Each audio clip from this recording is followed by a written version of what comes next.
So with that, I'd be happy to take any questions.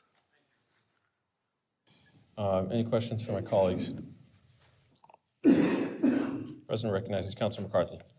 Thank you, Mr. President. Good evening, Mr. Mayor. Just a couple of comments.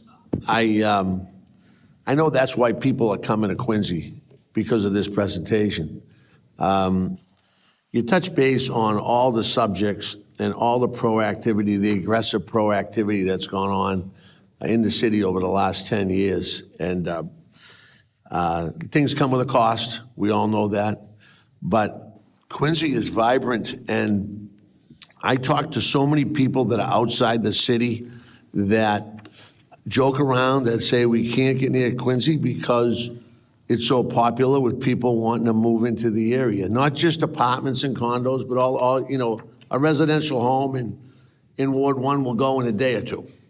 And it'll probably go for more than they're asking. The school system's in great shape.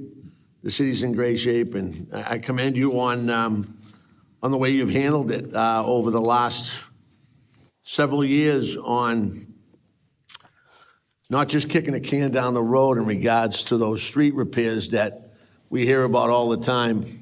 It's not just about paving roads, it's about fixing what's underneath, which hasn't been fixed in some cases.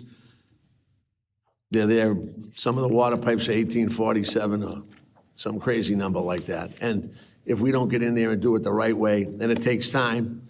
And I know it because I hear about C Street, which is starting to turn the corner. But it's just been a positive all the way down. I know that as Chair of Finance, I'll be having a public hearing on Monday the 12th, and then we'll have our department hearings up here. But it's just and tonight is kind of an overview. It's just a real positive feeling that we're in a good place here. So thank you very much. Thank you, and thank all the department heads. Everyone's here tonight. They get involved. As you mentioned, we do have a great team out there that helps out the residents all the time, and a lot of times it's outside the box on helping them out. They don't have to go down and do certain things, and they go down and do it. So, thank you very much. Thanks, Councilor McCarthy. President recognizes Councilor Devine. Thank you very much for the presentation, Mayor. I'd like to touch base on what you just mentioned about the supervisors and commissioners and directors. When I moved here 20 years ago, I didn't want to come to Quincy. I bought it as an investment. I was here 6 months and I fell in love with Quincy. I found it to have a nice community. You could get involved with smaller areas and really feel like a small town, but at the same time, it's a giant city. But now being on city council and working with all these directors, superintendents, anybody, all the way down to janitors, every single time I walk into somebody's office, I might walk in unannounced and they just stop what they're doing and they ask me what I need and how they can help I'm coming in for a constituent mostly. And they just stop and do it. They have real passion. It's not just checking the box and checking out at 4 o'clock. Today alone, Eric Mason, the financial officer, on a day like today, you would think that his door would be closed, yet it was wide open and he let me into his office to have a quick chat. And Larry Prendeville, I called him at 5:30, answered the phone within seconds to take care of another issue. That's after hours, you know, and that's not uncommon for him to answer the phone all the time. So from everybody from the lowest position, and I don't mean low in anything, just everybody is unbelievably bred for Quincy. They just love it. So I can't get over it. The last 3 years have been great, and I think these people are amazing. So thank you very much. Thank you, Councilor Devine. President recognizes Councilor Campbell. Thank you, Mr. President. Thank you, Mayor. Obviously, this is a lot of great opportunity coming on here. The city itself right now, I think, is at an all-time best, and I'm excited for it.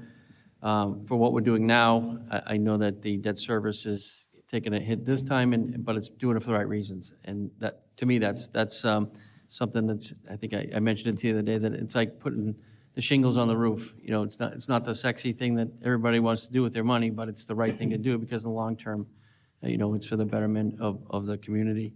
I had really a technical question, but, you know, with the uncertainty in Washington, what type of federal issues do we see and we're prepared to handle and move forward? And if is that something that we're in a good position to manage through those things? And, you know, any feedback on that we have ready to roll on it?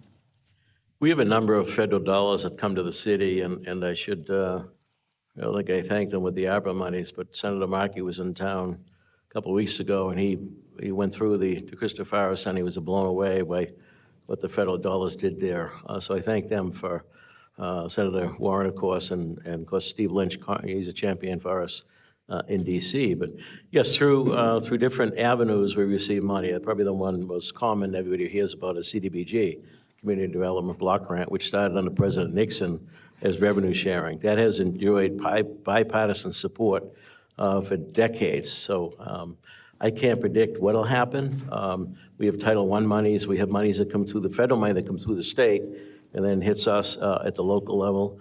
There are formula grants.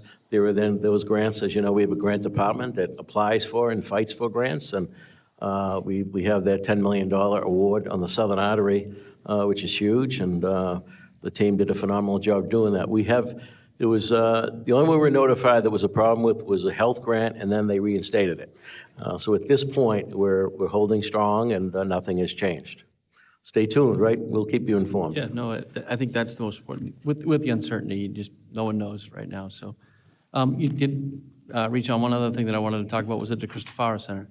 Have you seen, you know, we're not working with Landmark probably as much as, or you know, the outside schools were able to keep a lot of families here. And have we seen an impact on the school budget at all with that, and any positive feedback on that? Because, you know, being able to keep them local has got to help. I've heard from my appointees how hard it is to hear when you're standing here. Now I get what they mean. Yeah. Could you repeat the question on that, Council? I'm sorry. So with the Christopher Center, I'm you know, I'm assuming that there's a savings that goes with that, you know, keeping families local. Right. You know, whether it's, you know, through busing or Sure. any types of things. You know, have we seen an impact on that? Yeah, definitely. You know, that's serving a special population. And one of the worst things for that population is transitions. So we weren't expecting everybody that is currently outsourced to come back in because of that transition would be disruptive. Having said that, now that the kids are coming right from kindergarten in, we expect they'll stay with us throughout. So we are already up in numbers. And over time, because of that, notwithstanding it's the right thing to do, right? Keeping our kids here in the city, but we're going to save money over time because the cost of outside tuition and outside transportation is big numbers. Now, we can't serve every kid. There's a lot of special cases where some kids are severely disabled and need 24-hour care, and so we can't capture everybody. But this is a huge step. I think it's the only municipal school in the state geared toward autism and special needs. So it's another vote this body took, and I think it's one of the best. Yeah, no, it's exciting. Thank you very much. Appreciate it. Thank you, Council Campbell. Okay. Thank you very much for the presentation. We look forward to getting into the details. Thank you, Mr. President, members of the council. Thanks so much. Okay, take care. Madam Clerk, next item, please.